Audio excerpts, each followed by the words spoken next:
اب رزق کا معاملہ ہے، اکثر و بیشتر اس میں بھی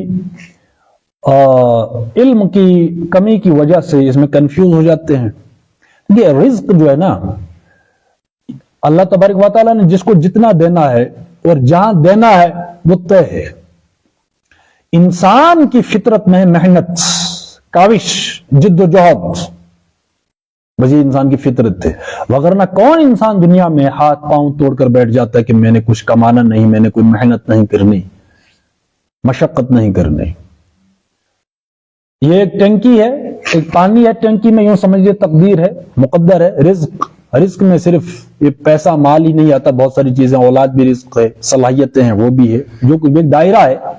جتنا دائرہ اللہ نے کھینچا اس دائرے کے سے باہر ہم جا نہیں سکتے. ٹینکی ہے، اس میں 50 لیٹر کی ٹینکی ہے، تو 50 لیٹر کی ٹینکی کے نیچے ہم ایک نل کا لگائیں یا 100 لگائیں، پانی اتنا ہی آئے گا جتنا کی ٹینکی میں ہے.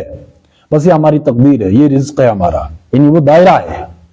مطلب جتنا دائرہ اللہ نے کھینچ دیا ہے بس اس دائرے کے اندر ہم رہ سکتے ہیں، چاہے ہم کتنی بھی محنت کریں. تو محنت تو فطرت میں ہے، لیکن ہم مال و دولت کو سمیٹنا ہی مقصد نہ بنا، یہ ضرورت ہے. بس ضرورت اور مقصد کا فرق ہمیں سمجھ آ گیا تو سمجھ کہانی اتنی ہی ہے کہ جب ہم محنت، یہ ضرورت اور مقصد کا فرق سمجھیں کہ ہمارا مقصد کیا ہے، وہ ہے آخرت میں کامیابی، اصل زندگی مرنے کے بعد.